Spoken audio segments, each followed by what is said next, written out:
de Saint Marc. Et la question qui se pose, c'est que nous avons vu précédemment l'excursus de Jésus en terre étrangère. Et la dernière fois, nous en étions restés à la guérison du sourd-muet. Et voilà que nous allons voir au chapitre 8, la deuxième multiplication des pains.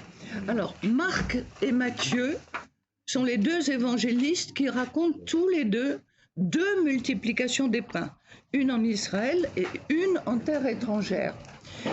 Jean, une seule, et Luc aussi, une seule. Et en ces jours-là, au verset 1, en ces jours-là, vous voyez donc il reprécise la notion de temps comme de nouveau. Et vous voyez, c'est un tout petit détail, mais dans le texte que vous avez, il faut noter de nouveau. La foule était nombreuse. Vous voyez que dans la spécificité du vocabulaire de Marc, c'est d'insister sur le fait toujours que la foule est très nombreuse.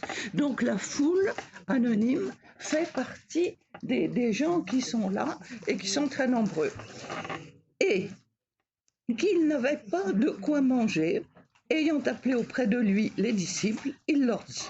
Et donc vous voyez que nous avons dans ce premier verset une différence avec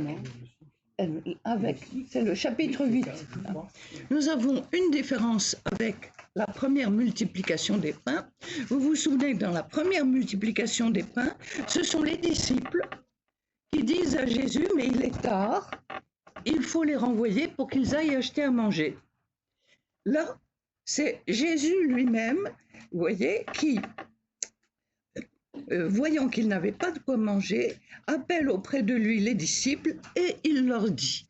Donc c'est Jésus qui cette fois-ci prend l'initiative de se rendre compte de l'état de la foule. Et nous avons au verset 2 un verbe très important qu'on va dans le texte grec retrouver plusieurs fois pour exprimer les sentiments très intimes de Jésus quand il est troublé. Et quand il est troublé, c'est le verbe grec exprime, de manière générale, ce verbe dans la langue grecque exprime que les entrailles frémissent. C'est-à-dire que quand on est très bouleversé, le corps réagit. Et ce verbe est utilisé, par exemple, au chapitre 6, au verset 34, quand Jésus aussi est ému de compassion devant ces foules qui sont comme des brebis sans berger. Au chapitre 6, au verset 34. Nous verrons aussi que ce même verbe, il est utilisé quand Jean frémit en voyant le cadavre de Lazare. Et par conséquent, c'est un verbe vraiment très, très fort qui, en même temps, si vous voulez, à travers la réalité de la langue grecque, ce qu'on n'arrive pas à traduire en français bien, c'est de montrer justement cette double nature de Jésus qui réagit aussi avec son corps, avec ses émotions intérieures. Et donc, je suis ému de compassion, je frémis, je tremble intérieurement, vous voyez tous ces sentiments sur la foule. Et nous avons encore une fois la répétition du mot de la foule. Vous voyez, Marc n'a pas peur des répétitions parce que depuis déjà 3 jours qu'ils demeurent auprès de moi, ils n'ont pas de quoi manger. Et ici, ce qui est très intéressant, c'est de bien nous montrer que c'est Jésus qui a compassion pour la foule. Et cela nous dit quelque chose par avance. Il ne faut pas oublier que l'évangile de Marc est le premier sans doute à avoir été rédigé, mais qu'il a été rédigé bien après les lettres de Paul. Et que, à travers, vous allez me dire, mais pourquoi est-ce qu'il y a une différence entre la première et la deuxième multiplication? La première, c'est les disciples qui disent à Jésus, ils n'ont pas de quoi manger, il faut les renvoyer. Et là, c'est Jésus qui se soucie. Et ça nous donne une indication, parce qu'on va aller progressivement par toutes petites touches, et on a déjà été prévenu au chapitre précédent, Jésus va aller vers les païens. Et ça, c'est une grande nouveauté qui va beaucoup bouleverser les Juifs de son entourage, et en particulier les pharisiens. Les pharisiens qui, encore une fois, étaient un mouvement spirituel, vraiment de grande spiritualité, avec certaines dérives en ayant multiplié les obligations, et puis en même temps un désir de se dire, mais dans le fond, est-ce que Jésus, est-ce que ce serait lui? Et Nicodème, qui va dans l'évangile de Jean, qui va la nuit voir Jésus. Et on voit bien qu'il y a des relations avec les pharisiens.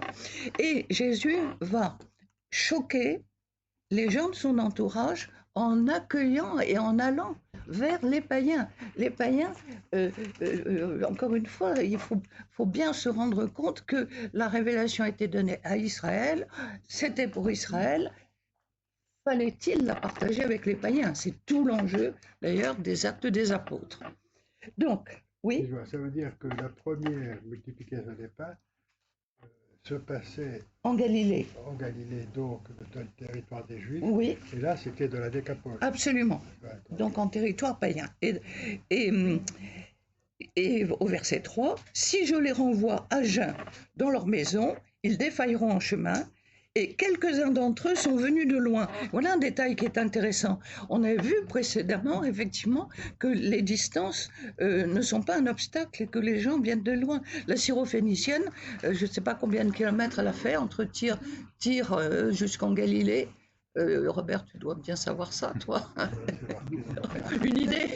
Une centaine. Ben voilà, une centaine. Donc c'est intéressant de voir que, voilà, que les gens n'hésitent pas à venir de loin. Et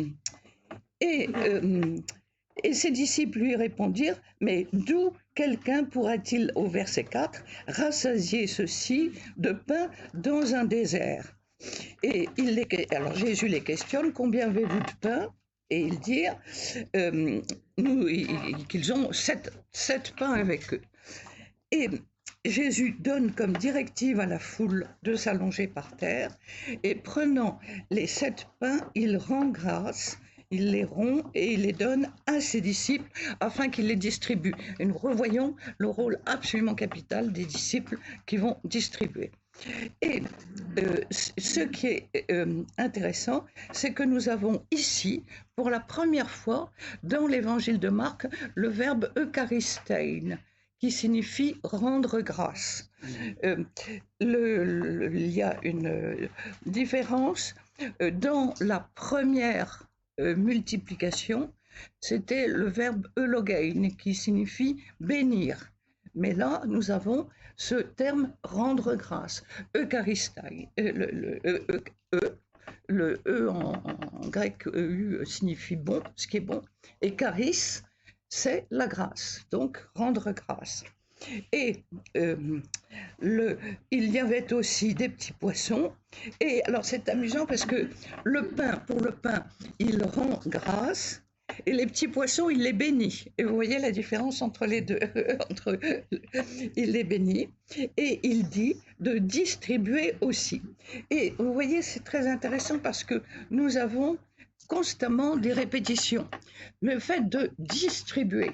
Et par conséquent, ça montre, si vous voulez, ça préfigure, ça dessine la communauté ecclésiale. Il faut quand même se rendre compte du début. Jésus a appelé 1, 2, 3, 4, quelques disciples, et puis il y a la foule. Et il y a là, on voit se mettre en place de manière à peine visible des petites structures entre guillemets, et qui seront celles de la future Église. Mais vous voyez ce rôle de distribuer. On ne s'approprie pas, on reçoit. Donc, dans cette figure, ils mangèrent, ils furent rassasiés, et ils enlèvent et ils récupèrent 7 paniers. Alors, précédemment, la première multiplication, il y avait des restes, et il y en avait 12. Et 12, un pour chacune des tribus d'Israël. Bon.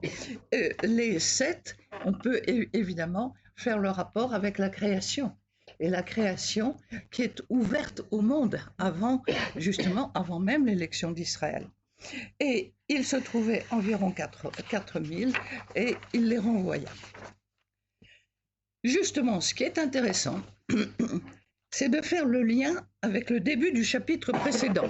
Alors vous allez me dire qu'on a tous oublié qu'on en était au chapitre précédent, et vous vous souvenez que le chapitre précédent, c'est le chapitre 7, et que ça commençait par une grande discussion sur le lavage des mains. Et sur le problème, est-ce qu'on pouvait prendre le pain sans s'être lavé les mains? Et ici, vous voyez que ce qui est formidable, c'est que toutes ces subtilités sur le lavage des mains jusqu'au coude, etc., tout ça, ça a éclaté, et c'est Jésus qui va, par l'intermédiaire des disciples, distribuer à la foule le pain. Donc, nous progressons, je dirais, dans la foi, où évidemment, ces 2 multiplications des pains sont bien sûr des préfigurations de la scène et de l'Eucharistie. Et par conséquent, le fait de ne plus être tenu par se laver les mains montre que nous sommes invités au grand festin messianique offert à tout le monde, y compris aux gens qui viennent de loin. Et ça, je pense que ça rejoint tout à fait la problématique de la paroisse, aux gens qui viennent de loin. Ça rejoint aussi les soucis du pape et les périphéries. Voilà. Donc les gens qui viennent de loin, disons les périphéries. Et je trouve que c'est formidable de voir à quel point, dans le texte, nous avons toutes ces intuitions qui sont là. Et aussitôt, montant dans la barque avec ses disciples, il vint dans le territoire de Dalmanutha, qui se trouve aux environs de Capharnaüm. Et les pharisiens, justement, sortirent et commencèrent à discuter avec lui en cherchant de sa part un signe venant du ciel pour le mettre à l'épreuve. Et nous avons la grande question du mot signe. Dans l'évangile de Jean, on nous raconte que Jésus a fait 7 miracles. Justement, Jean n'emploie pas le mot de miracle, il emploie le mot de signe. Dans l'évangile de Jean, on a le récit de 7 signes. Ce qui est intéressant, c'est de se poser la question en se demandant qu'est-ce que nous mettons derrière le mot signe. Parce que les pharisiens lui demandent un signe qui vienne du ciel. Autrement dit, nous voulons que Dieu montre qu'il est Dieu selon nos propres critères. Et donc, c'est les pharisiens qui veulent s'approprier le fait de dire si le signe qu'ils reçoivent est recevable ou pas recevable. Un petit peu comme des juges qui disent c'est un témoignage que l'on reçoit ou c'est un témoignage que l'on récuse.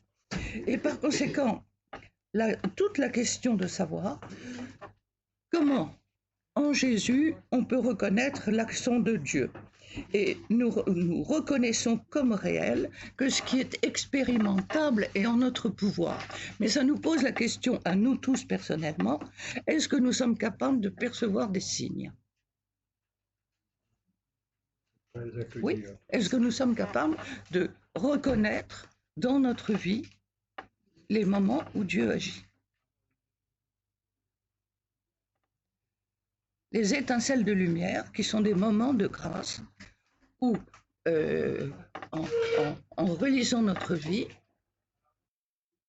nous sommes capables de reconstituer des moments de grâce qui, au moment où on les a vécus, sont souvent très très fugitifs et qui prennent tout leur poids dans la mesure où nous les faisons revivre par la mémoire.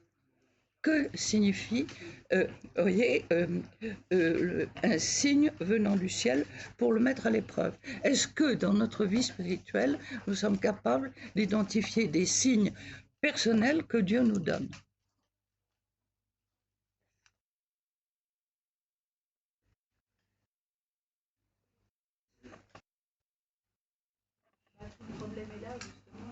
Oui.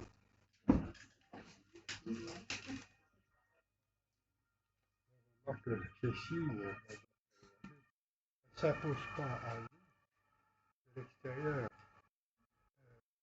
Jésus ne fait aucun miracle à des gens qui attendent le miracle pour croire en lui. Ce sont tous des gens qui déjà se sont préparés, sont en situation d'accueil. Je crois que les signes ne veulent pas que si on a un état d'esprit d'accueil. Alors justement, nous allons voir la suite. Et poussant un soupir, alors voilà encore une chose qui est très intéressante sur ce qu'est Jésus. Poussant un soupir, en son esprit, il dit, et alors le verbe pousser un soupir, c'est astanetazo, une forme de faire sortir de soi un souffle. Bon. Et on voit très bien, si vous voulez, ce que ça exprime pour montrer d'une certaine manière son agacement. Pourquoi cette génération cherche-t-elle un signe? Vous vous souvenez qu'il y a eu un moment où on a eu exactement la même épreuve au chapitre 3, où effectivement, est-il permis ou non de faire du bien le jour du sabbat? Et Jésus qui regarde les pharisiens qui sont autour de lui avec colère à cause de l'endurcissement de leur cœur. Et par conséquent, ici, nous avons la même chose. Pourquoi cette génération cherche-t-elle un signe? En vérité, je vous le dis, il ne sera pas donné de signe à cette génération. Alors, le terme génération est un terme très positif, très négatif dans la Bible. En fait, nous avons par exemple dans le psaume 95, qu'on récite tous les matins au Laude, aujourd'hui, si vous entendez ma voix, n'endurcissez pas votre cœur, comme l'ont fait vos pères Amasa et Mériba. Pendant 40 ans, cette génération m'a exaspéré, m'a fait pousser des soupirs, m'a mise en colère, m'a écœuré, effectivement. Et par conséquent, c'est très intéressant parce que le fait de cette génération, c'est-à-dire une catégorie de gens qui, effectivement, les gens qui écoutent Jésus et qui l'entendent dans sa bouche le mot génération, ils savent très bien ce que ça veut dire, parce que ça renvoie à la fois au psaume « Cette génération m'a exaspéré » pendant 40 ans au désert, ça renvoie à toutes les révoltes du peuple contre Moïse et contre Dieu. Donc cette génération, quand ils l'entendent, ils le prennent pour eux. Normalement, ils devraient se rendre compte qu'ils ne sont pas mieux que leur père. Et par conséquent, c'est une allusion aux infidélités d'Israël qui préfèrent le veau d'or au Dieu unique et 3 fois saint. On a la même scène chez Matthieu et chez Luc. Mais dans Matthieu et Luc, Jésus répond « Vous n'aurez comme signe que le signe de Jonas ». Et là, vous voyez, il n'y a aucune allusion à Jonas. Et ici, Marc est beaucoup plus catégorique que Matthieu et Luc, parce que chacun est renvoyé au miracle que Jésus a fait précédemment et dont la foule était témoin. Par conséquent, des miracles qui sont compréhensibles à la lumière de l'Ancien Testament. Vous vous souvenez cette scène qu'on appelle la petite Apocalypse et qui se trouve dans Isaïe au chapitre 35. Allez rendre vigueur à leurs mains qui défaillent, allez rendre assurance aux genoux chancelants, À leurs cœurs apeurés, dites force et courage, car il vient notre Dieu pour juger et sauver. Et les yeux de l'aveugle en ce jour s'ouvriront, les oreilles du sourd en ce jour entendront, le boiteux en ce jour bondira comme un cerf, et le gosier du muet en ce jour chantera. Donc, ces miracles-là que Jésus a déjà réalisés, on savait que le Messie les accomplirait. Et tout le problème, on savait, mais très souvent, on a aussi dans l'Ancien Testament, ils ont des yeux mais ils ne voient pas, ils ont des oreilles et ils n'entendent pas. Et là, on a effectivement, justement, ce problème qui est posé. Et par conséquent, il les laissant, il monte de nouveau en barque et il s'en va vers l'autre rive. Et par conséquent, vous voyez, l'attitude de Jésus, il est soucieux de la foule qui vient de loin et à laquelle il se soucie de donner à manger, avec les pharisiens qui ont le sentiment de posséder l'écriture, ils représentent l'élite. Hein. Bon, ils sont très contents d'eux. Eh bien, là, Jésus, je dirais d'une certaine manière, les envoie promener, tout en déplorant leur attitude et en refusant, en disant, vous n'aurez pas de signes, puisque vous n'êtes pas capable de voir les signes que je vous donne. Donc ça nous pose le problème, est-ce que Jésus nous donne des signes qui sont reconnaissables? Et dans le récit de l'Évangile, ces signes ne sont reconnaissables que par rapport à la révélation qui a été faite autrefois. Donc c'est très intéressant aussi pour nous, parce que ça veut dire que nous sommes à l'intérieur d'une histoire et qu'on ne peut pas inventer par nous-mêmes nos propres fantasmes et voir justement par rapport à l'ensemble du mystère de la révélation. Alors donc Jésus s'en va, les a laissés les pharisiens en plan, hein, il les a, voilà, ouais, d'autres signes, ben, vous n'en aurez pas d'autres, puisque vous n'êtes pas capable de voir, ben, tant pis pour vous. Et par conséquent, il les laisse et il s'éloigne vers l'autre rive. Et il les laisse. Alors, est-ce que c'est pas le sentiment que nous avons aussi quand nous nous trouvons dans un désert spirituel et que nous ne comprenons pas ce que Dieu attend de nous, et en pensant que si Dieu était Dieu, il ne permettrait pas tel ou tel malheur. Et par conséquent, il s'en va vers l'autre rive. Et s'en aller vers l'autre rive, cela veut dire être amené. Alors si je prenais par exemple une image que j'aime bien, qui est l'échelle de Jacob, ça voudrait dire, vous savez, l'échelle de Jacob selon laquelle les anges montaient et descendaient. Et si je prends, alors là, je connais beaucoup moins bien parce que c'est tellement compliqué que j'y comprends rien, mais enfin, il y a des images qui sont très belles. Chez Thérèse d'Avila, avec les degrés pour monter vers la sanctification. Donc, aller vers l'autre rive, c'est faire un pas de plus. C'est avancer un petit peu plus vers le sommet. Donc, c'est franchir un cap. Et voilà. Et alors maintenant, on reprend la vie courante. Hein. Et puis, on discute parce qu'évidemment, il y en a un qui a oublié le pique-nique. Ils avaient oublié de prendre les pains, ils n'avaient pas de pain avec eux, si ce n'est un unique pain. Et nous avons le mot pain qui est répété 3 fois. Bon. Et Jésus leur recommande en disant, voyez et prenez garde au levain des pharisiens et au levain d'Hérode. Et là encore, on a la répétition du mot levain. Vous allez me dire, mais pourquoi toutes ces répétitions? Pourquoi? Parce qu'il ne faut pas oublier que ces évangiles, ces récits étaient lus d'abord à haute voix et qu'ils étaient répétés à haute voix, et par conséquent, c'était comme cela qu'ils étaient mémorisés. Et la transmission des textes, enfin la transmission de la pensée, c'est faite d'abord par voie orale.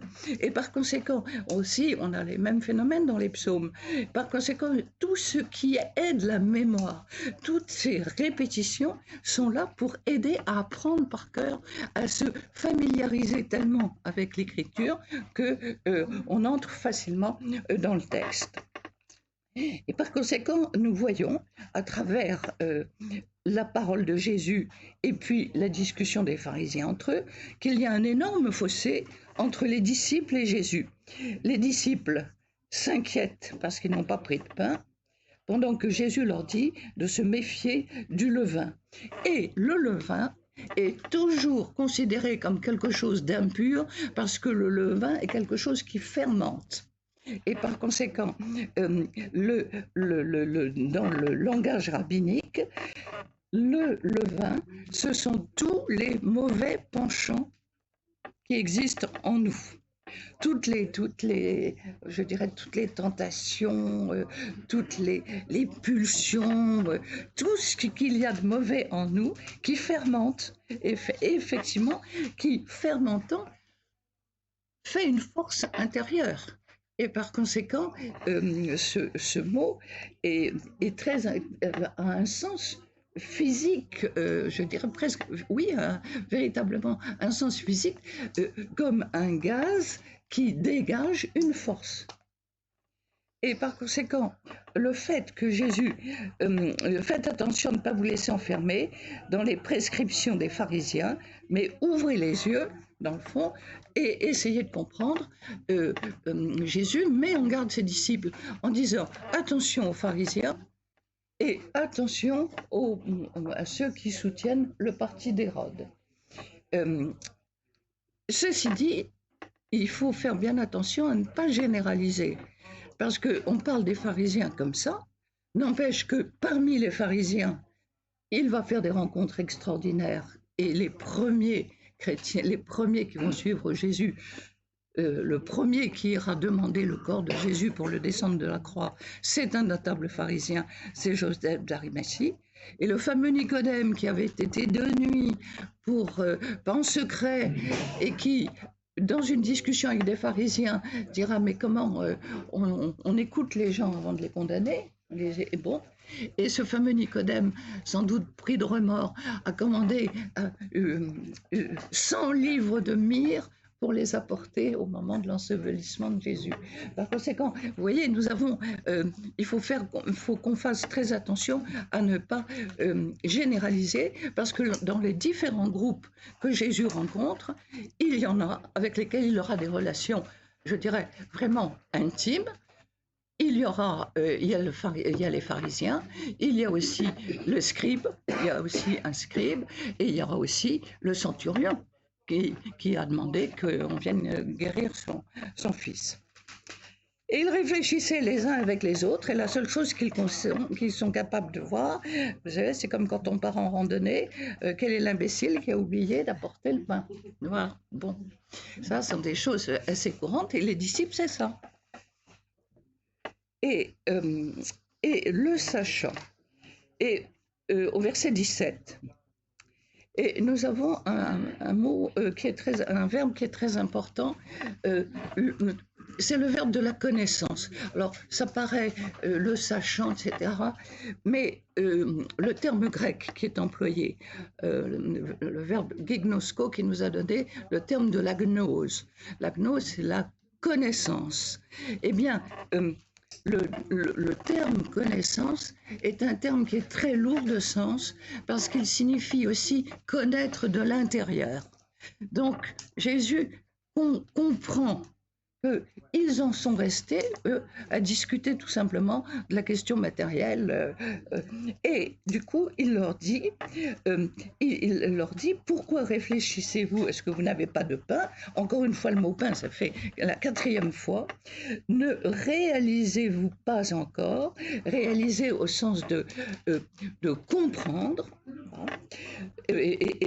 Et répétition avec le verbe de, je dirais, surcomprendre. Voyez, ne comprenez-vous pas? Avez-vous le cœur endurci? Alors c'est très intéressant parce que le terme grec, c'est scléros, la sclérose. Vous avez un cœur qui est plein de sclérose, qui est tellement dur qu'il ne fonctionne plus.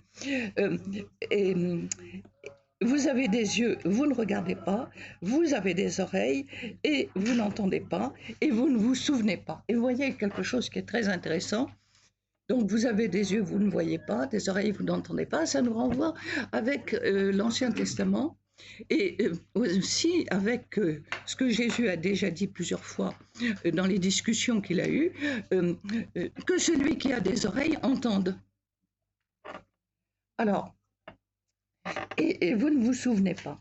Et par conséquent, d'un côté, nous avons les disciples qui discutent entre eux et qui doivent s'engueuler entre eux parce qu'il y en a un qui a fait une connerie.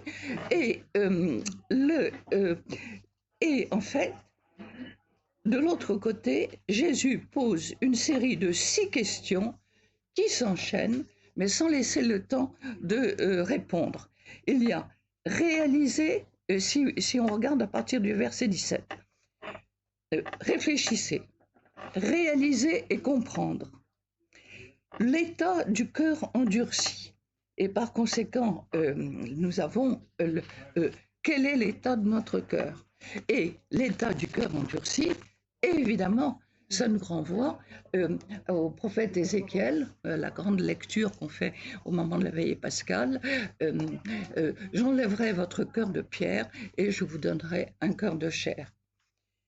Alors, les yeux qui ne voient pas et les oreilles qui n'entendent pas renvoient au texte d'Isaïe, au chapitre 29. Ce peuple m'honore des lèvres, mais son cœur est loin de moi. Et Dieu va faire des merveilles pour que l'intelligence des sages cherche sans comprendre. Et je vais continuer à les étonner par des prodiges. Et par conséquent, ce peuple m'honore des lèvres, mais son cœur est loin de moi. Et par conséquent, nous avons aussi, chez Jérémie, chez Ézéchiel, le fait de dénoncer l'incapacité de comprendre les signes que Dieu donne. Et c'est lié à l'endurcissement du cœur. Et d'autre part, une chose qui est très importante, c'est le fait de se souvenir. Ne vous souvenez-vous pas. Et par conséquent, c'est ce que je disais, dans la mémoire, par la mémoire, et par la mémoire d'Israël, qui relie son histoire, il y a la manière de voir la manière dont Dieu a agi avec son peuple. Et par conséquent, à travers la mémoire, pour comprendre, relire notre vie à la lumière de Dieu, pour trouver les moments où il a fait des miracles et dont nous n'avons jamais eu conscience sur le champ. Et l'appel à la mémoire fait partie de la pédagogie divine. Nous avons le psaume 143, qui est, je crois que c'était dans les complis d'hier soir, je crois, qui est un des psaumes de la pénitence. Et c'est très beau parce que au nom de ta justice et de ta grande bonté, tourne-toi vers moi et réponds-moi, et n'entre pas en jugement avec ton serviteur, parce que nul vivant n'est juste devant toi. Et à un moment, il dit, l'ennemi m'a terrassé, bousculé, écrasé, et il m'a fait habiter comme les morts des temps passés.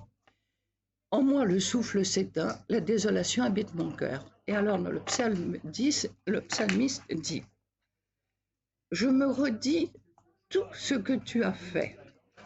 Je répète l'œuvre de tes mains. Je me souviens des jours d'autrefois. Et par conséquent, ce fait de se souvenir, je me souviens des jours d'autrefois. Et par conséquent, à cause de ce souvenir de tout ce que tu as fait, à ce moment-là, réponds-moi et prends pitié de moi. Et par conséquent, le rôle de la mémoire est absolument capital. On a Isaïe à un moment qui dit ne vous rappelez pas les premiers événements, rappelez-vous les événements du passé pour pouvoir comprendre. Et par conséquent, ici, nous avons, on bute dans ce récit devant l'incompréhension des disciples qui ont vécu ces deux multiplications simplement comme un pique-nique géant. C'était une rêve partie. Hein, ils étaient très nombreux. Il y en avait 5000 d'un côté, 4000 de l'autre. Bon, c'était un beau succès. Bon. Et eux, ils en sont restés aux aspects extérieurs. Et ils n'ont absolument pas compris. Et, euh, et alors, du coup, Jésus va leur dire, lorsque j'ai rompu les 5 pains pour les 5000, combien de morceaux est-ce qu'il restait? 12. Il fait vraiment de la catéchèse primaire, hein? Primaire. 12. 12, vous devriez comprendre, 12 sont les 12 tribus d'Israël. Puis ensuite, ce sera les 12 apôtres. Bon. Lorsque j'ai rompu les 7 pains pour les 4000, il en reste 7. Et il leur disait, et vous ne comprenez pas encore. Et par conséquent, ce qui est intéressant, c'est que nous avons les 12 pour la multiplication à Galilée. Donc les 12, c'est l'image de l'histoire d'Israël avec l'histoire des 12 tribus qui se sont installées dans la terre promise. Bon. Les 7 qui s'adressent aux étrangers, c'est le don de la création. Donc c'est le don à l'univers. Et par conséquent, c'est l'ouverture de la révélation de la messianité de Jésus pour tout le monde et non plus pour Israël. Donc c'est quelque chose qui va être absolument énorme et qui va poser une difficulté majeure aux apôtres après la résurrection. Après la résurrection, encore une fois, c'est un tout petit groupe de ceux qui ont été plus ou moins fidèles et de ceux qui sont restés au pied de la croix. C'est ce tout petit groupe et qui va être confronté au fait, est-ce qu'il faut aller vers les païens? Est-ce qu'il faut leur faire partager la bonne nouvelle du salut? Et il faudra, dans les actes des apôtres, voir comment cela va être très difficile pour les apôtres de comprendre que les païens aussi participent à ce festin eucharistique. Et c'est la raison de cette deuxième multiplication des pains adressés en terre étrangère. Alors, oui. Une question, que je ne vois pas bien pourquoi les 7 vont penser à l'ouverture vers les païens, les 12, bon d'accord. Oui. Les 7, pourquoi c'est l'ouverture vers les païens? À cause des 7 jours de la création. Et c'est le rapport avec le don de la création. Ah, d'accord. C'est cela. À ce moment-là, Dieu a créé le monde et il le confie à Adam et Ève, il le confie au genre humain. Alors, là, ce qui est intéressant, c'est que objectivement, ces récits posent problème. Qu'est-ce qui s'est vraiment passé? Comment comprendre concrètement ces miracles? Est-ce que c'est une pure idéalisation née de l'imagination des premiers chrétiens qui, relisant la vie de Jésus à la lumière de l'Ancien Testament et de sa résurrection? Or, ce qu'il faut voir, c'est que Jésus a vécu comme un homme. Il a mangé, il a dormi, il a été fatigué. À chaque fois qu'il mangeait avec ses disciples, il rompait le pain. Et ses paroles, ses repas, c'était à la fois manger le pain et manger le pain de la parole en écoutant Jésus. En fait, il se fait le pain de vie, comme le dit Saint Jean. Et l'Église apostolique, c'est-à-dire les apôtres remplis de l'Esprit Saint, ont relu les moments qu'ils ont vécus avec Jésus, et c'est seulement là qu'ils ont, dans leur mémoire, été capables de comprendre a posteriori ce que Jésus avait fait. Et c'est cela ce qu'ils nous transmettent. Et vous voyez, ils ont vécu des choses dont, sur le moment, ils n'ont pas compris le sens. D'où cet effort de mémoire qui est absolument capital. Tant qu'ils sont avec Jésus, ils suivent Jésus, ils parlent avec lui, ils mangent avec lui, mais en relisant ce qu'ils ont vécu à la lumière de l'Esprit Saint, ils décrivent une réalité qui les dépasse et qui va bien plus loin que les apparences qu'ils avaient vues. Et c'est ensuite seulement à la lumière de la scène de la mort et de la résurrection qu'ils peuvent interpréter ces moments-là en restituant toute la plénitude de ce que Jésus voulait leur faire comprendre pour les initier au mystère de la générosité divine sans limite. Et par conséquent, avec les apôtres, nous faisons ce même chemin. Ils ont vécu des choses avec Jésus. Ils les ont partagées. Et c'est après se souvenant. Et nous avons exactement ce même phénomène dans l'évangile de Jean au chapitre 2 à propos des marchands du temple. Dans l'évangile de Jean, c'est dès le début de l'évangile au chapitre 2. Et à un moment, on a cette phrase « Alors les apôtres se souvinrent qu'il avait dit « Détruisez ce temple, je le reconstruirai en 3 jours ». Vous voyez, donc ce verbe « se souvenir », et je pense que sur le plan spirituel, c'est très important pour nous de nous souvenir de manière positive de ces moments que nous avons vécus et pour en restituer tout le don de grâce qui a été donné à tel ou tel moment. Oui. Alors, peut-être la discussion pourrait s'ouvrir sur ce rôle, vous voyez, de réinterpréter a posteriori à la lumière de la grâce. Oui. Justement, ce que les apôtres ont vécu. Oui. Ils ont compris à soit pas tout de suite que a posteriori. Oui.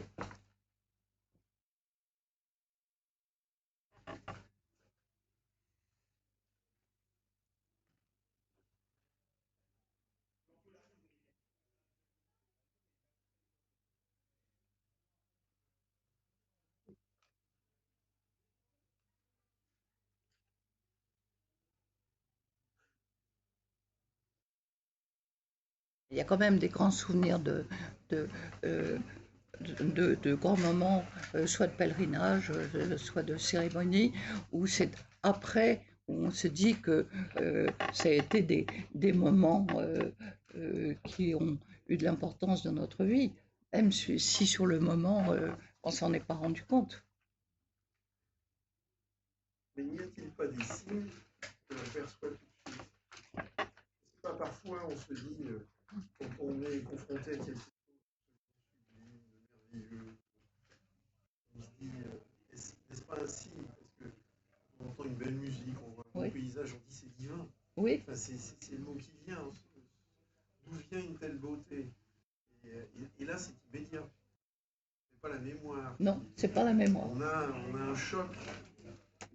Alors, le choc, on se pose la question de savoir d'où il vient, mais il y a un vrai choc. Oui. Effectivement, quand on a un tel choc comme ça, on est amené à se dire, mais d'où vient une telle beauté? Le choc? Oui, alors après, il peut revenir, mais effectivement, on a des signes aussi qui peuvent être comme ça. Et je ne sais pas où j'ai lu ça, c'est Benoît XVI qui a fait référence à quand il entendait Mozart. Ah oui, oui. Il a toujours pensé qu'en écoutant Mozart, c'était un signe divin. Alors, signe divin, je reçois ce soir un message de la direction des Bernardins. À partir du mois de juin, il y aura Mozart immersif aux Bernardins. Bon. Donc, signe divin de la musique, voilà. Alors, du coup, j'ai une de mes amies qui m'a dit « Mais tu crois qu'il n'y aura que du religieux ?» J'ai dit « Non, pas du tout. Il y a une bande-annonce qui circule sur Facebook, sur YouTube, où il y a tous les opéras de Mozart. et donc, ce sera très beau et ça va amener beaucoup de monde, etc., etc. » Voilà. C'était une parenthèse à propos. Bon. Donc, si vous voulez, la question ici, elle est posée. Et du coup, on va continuer, on continue. Et tout ça, ça se passait pendant qu'ils étaient sur le lac et ils arrivent à Bethsaïde. Et à Bethsaïde, on lui amène un aveugle et on lui amène un aveugle et on le supplie de le toucher. Et vous voyez, il y a une chose qui est très importante, c'est que nous avons la traduction en français, mais on lui, en fait, le verbe grec dit emploie le passif pour dire qu'un aveugle lui est amené. Autrement dit, ce qui est très intéressant, parce que ce on que l'on a en français, on lui amène, on le supplie de le toucher, montre qu'on ne vient pas à Jésus sans être porté par ses frères et sœurs. Et par conséquent, autrement dit, par la communauté de l'Église et donc la communauté paroissiale. À partir de maintenant, nous entrons dans un ensemble de versets qui vont s'ouvrir sur la guérison d'un aveugle à Bethsaïde et qui se terminera au chapitre 10 par la guérison d'un autre aveugle, Bartimée. Vous allez me dire, qu'est-ce que ça nous intéresse de savoir qu'il y aura deux aveugles, un chapitre 8 et puis l'autre au chapitre 10. Eh bien oui, il y a une première guérison qui va se faire difficilement, celle que nous allons voir, puis il y en aura une autre au chapitre 10. Mais entre les deux, il y aura le chapitre 9. Et là, nous allons avoir un événement absolument capital, parce que nous allons avoir les 3 premières annonces de la Passion. Les 3 premières annonces de la Passion. La première annonce au chapitre 8 au verset 31. La deuxième annonce au chapitre 9, les versets 30 et 32. Et la troisième annonce au chapitre 10, les versets 32 et 33. Et par conséquent, c'est quand même, là encore, très intéressant. Vous avez des yeux et vous ne voyez pas. Nous allons avoir entre 2 guérisons d'aveugles les 3 annonces de la Passion. Et empoignant, alors nous allons voir que cette première guérison de l'aveugle, elle ne se passe pas aussi bien que ça. Empoignant les mains de l'aveugle, donc il le tient bien entendu pour qu'il ne tombe pas, et il l'emmène en dehors du village, et ayant craché et ayant mis de la salive, parce qu'on avait l'idée que la salive faisait partie des thérapeutiques ophtalmiques de l'époque. On en a aussi des témoignages chez Pline l'Ancien. Il y avait ça, et puis il y avait des collyres qui étaient faits à partir du foie des poissons. Dans les guérisons, on a dans le livre de Tobie, on a bon. Et ceci dit, on a justement, je crois que c'est à la Odyssée où ils étaient spécialistes justement dans les fabrications de collyres pour les yeux. Et il le prend à l'écart et il le tient par la main. Et comme il le fait, et c'est un petit détail, mais qui est quand même très, très... Il le prend par la main. Et je trouve qu'on ne regarde pas suffisamment ses gestes, parce que je trouve que c'est assez extraordinaire. Jésus le prend par la main. Bon, et c'est ce qu'il avait fait aussi avec la fille de Jaïr. Il la prend par la main. Et vous voyez, je trouve ce geste extraordinaire. Alors ce geste, on le retrouve en iconographie de manière absolument magnifique, absolument sublime. C'est Jésus, alors ça c'est pas dans l'évangile, c'est Jésus qui descend aux enfers et qui va chercher Adam en le prenant par le poignet. Et il prend avec ses 2 mains, Jésus s'accroche au poignet d'Adam pour le tirer. Ben voilà, pour le tirer. On a à la cathédrale de Bourges, on a ça à Florence, on a ça très, très fréquemment, justement, pour le tirer, le tenir par la main. Et, et la main de Jésus intervient 3 fois, et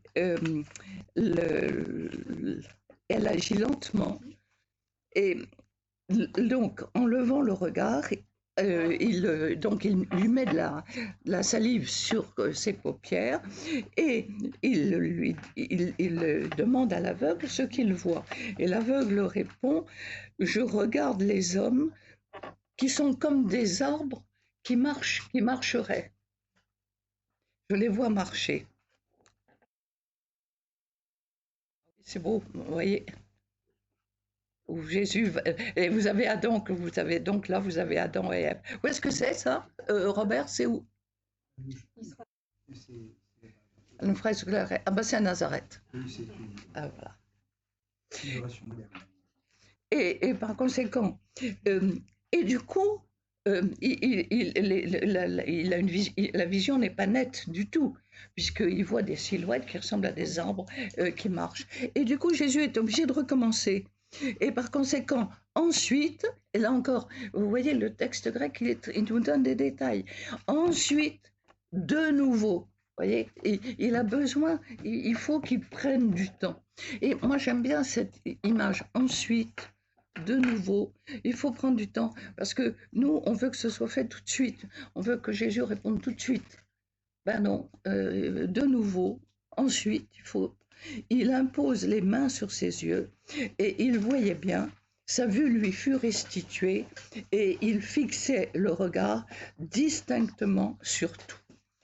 Et vous voyez que il y a la nécessité pour chacun d'avoir la possession de ses sens qui font partie intégrante de sa personne pour percevoir la vision de Dieu. D'où les compléments des yeux, la beauté des images qui peuvent aider la foi, ou la musique qui peut aider aussi à entrer dans le langage mystique, où les mots ne sont plus nécessaires, mais où la contemplation et l'émotion deviennent le langage de la foi. Et là, ce qui est très curieux, c'est qu'il le renvoie dans sa maison, exactement comme il l'avait fait, comme le Gadarénien, vous savez, celui qui était dans les tombeaux, qui s'arrachait, qui était avec des chaînes qu'on ne pouvait pas maîtriser, et une fois qu'il a été guéri, il voulait suivre Jésus, et Jésus lui a dit non, tu restes, et tu vas dire là où tu es ce que Dieu a fait pour toi. Et par conséquent, Jésus sort, et les disciples viennent avec lui vers les chemins de Césarée de Philippe. Et en chemin, il interrogeait ses disciples en leur disant « Qui suis-je » Et ça, nous verrons ça la prochaine fois. Alors j'aimerais bien quand même, parce que vous n'avez pas dit grand-chose, je dirais que notre bavard de service n'était pas là ce soir. Et que du coup, tout le monde est resté extraordinairement silencieux. Sinon, je vais avoir l'impression de faire comme un cours au Bernardin. Hein. C'est-à-dire où personne ne parle. Le thème de la mémoire, c'est aussi un fondement fondamental du judaïsme. Oui. Il faut se souvenir, il faut se remémorer à la fois les actes de Dieu, comme tu l'as dit, mais aussi la loi, tu transmettras à tes enfants. Oui. Etc. Oui. Il faut tous les signes extérieurs aussi qui permettent d'avoir présent à l'esprit toujours l'histoire sainte d'une certaine façon pour le peuple. Souviens-toi, répète à tes enfants, oui. aux enfants de tes enfants. Et aussi, très souvent dans les psaumes, où on dit à Dieu, souviens-toi. Souviens-toi de ce que tu as fait pour nous. Autrefois, tu sortais avec nos armées.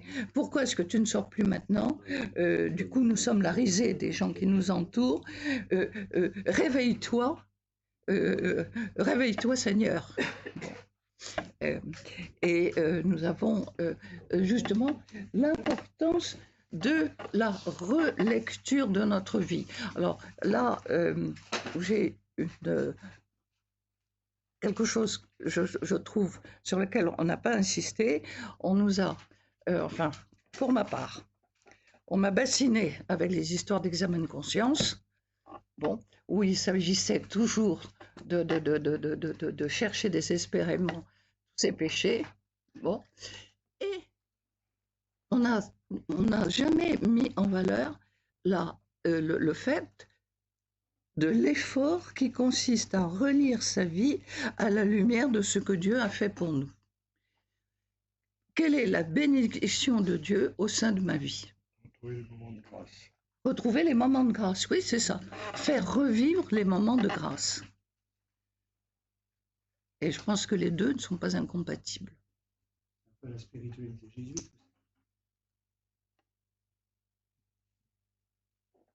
Ce qui m'étonne là-dedans, c'est que il y a deux attitudes. Il y a les pharisiens et d'autres. Pour croire, ils veulent un signe qui s'impose à eux.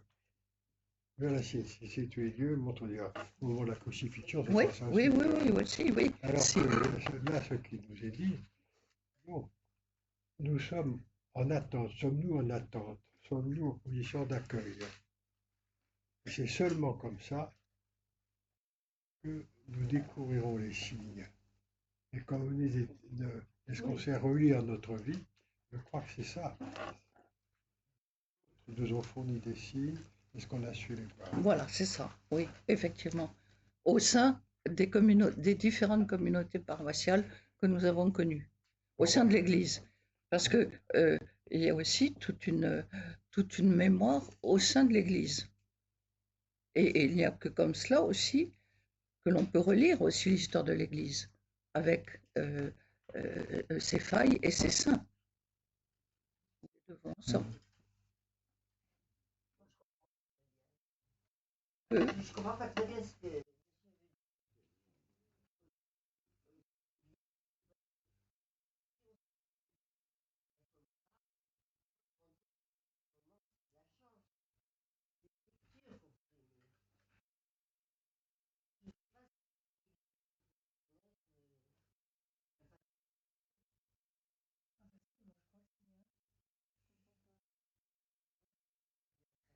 Tu comprends pas tes comètes? Oui.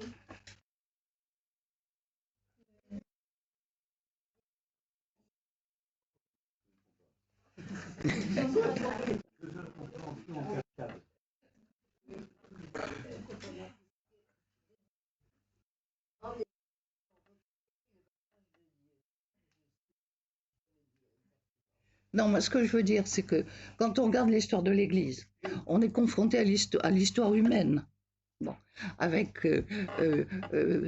tout, tout le poids des péchés des hommes, et en même temps, et c'est ça ce que je trouve extraordinaire, c'est que tout en étant confronté à cette histoire humaine, nous savons qu'au milieu des pires turpitudes qui ont eu lieu, etc., il y a des saints. Et c'est ça ce que je trouve extraordinaire.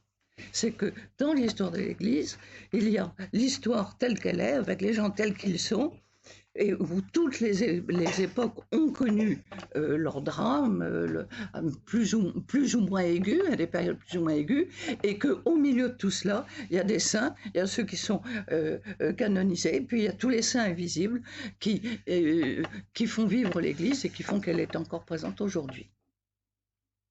Oui, en fait, ça nous touche nous aujourd'hui même, Oui. chacun d'entre nous. En fait. Ah, mais oui, bien sûr. La communauté élargie ou Oui. même la simple communauté, c'est en fait reconnaître dans notre propre vie. Ouais, comme tu dis, nous on peut dire Dieu et celui qui n'a aucune foi dira bah non, c'est la providence. Mais après, la foi c'est quelque chose.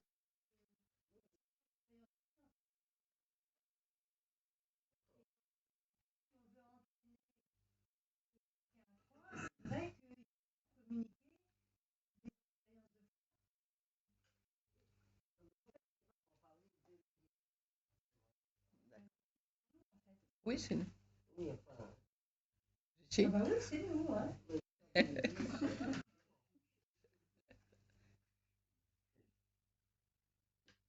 C'est l'histoire de nos prédécesseurs.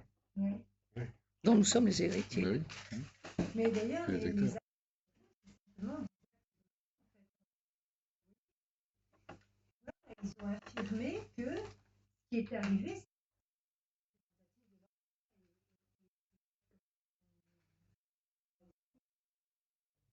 Mais vous voyez, ce qui est intéressant dans la lecture continue de l'évangile de Marc, c'est qu'on se rend compte des difficultés gigantesques que Jésus rencontre auprès de ceux qui sont les plus proches de lui.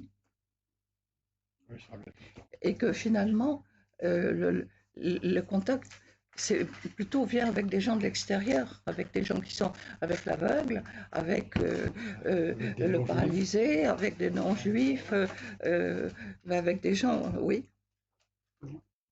Et ce qui est important, vous l'avez signalé, c'est que le Christ en souffre. Oui, Et que, une souffrance. oui, absolument. De voir la sclérose de cœur des pharisiens. Oui, c'est proche. C'est sûr. Parce que dans le fond, bon, ils étaient très proches avec les pharisiens. Et puis, il faut comprendre aussi qu'il y a le problème d'immédiateté et la Non. derrière le Oui. Oui, le même malheur. absolument. Donc, au-delà de ça, il y a quand même une question d'intériorité, de confiance, qui est très importante. Et en fait, nous, si on avait été disciples, c'est sûr que moi, je comprends que les Juifs n'aient pas très bien compris au début et qu'il ait fallu attendre la résurrection et après pour comprendre. C'est quand même vraiment une relecture. Hein. Oui, tout à fait. Mais c'est vrai qu'après, quand on relit, on se dit, mais c'est vrai, pourquoi ils n'ont pas...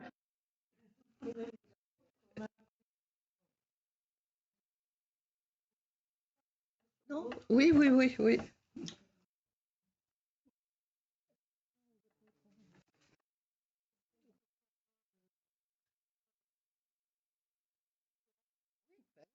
Ils s'étaient occupés Et puis, faire marcher les choses. Quand vous faites marcher un camp scout, vous s'occuper de l'intendance. Ah bah non. Ah ça non. C'est la joie du camp scout, c'est qu'il y a des naïcs qui s'occupent de l'intendance et le prêtre est uniquement prêtre. Et ça, c'est ma grande joie en camp scout. Bien la différence, c'est que le prêtre n'est pas à courir à Uadia de changer les trucs. Il y a des laïcs qui font leur travail de gérer l'intendance, tout ça. Et du coup, on est pleinement prêtre. Donc ça, c'est juste l'endroit où Vous avez la fonctionne paix autrement, quoi. et vous n'avez pas de gens qui viennent vous embêter avec les questions Mais où matérielles. je peux être, où je trouve que chacun trouve sa place et qu'il a la joie. Et j'étais heureux d'être scout et de prendre Et ma quand place. vous avez été scout, alors vous avez fait des corvées quand même. Des services, oui. D'accord. Bien sûr. Mais c'est ce qui est appelé à vivre tout baptisé, de participer à une vie matérielle, etc. Très bien. On termine? Eh bien, très bien. J'aimerais bien Oui. qu'on peut pour le pape. Eh bien, très bonne idée, oui.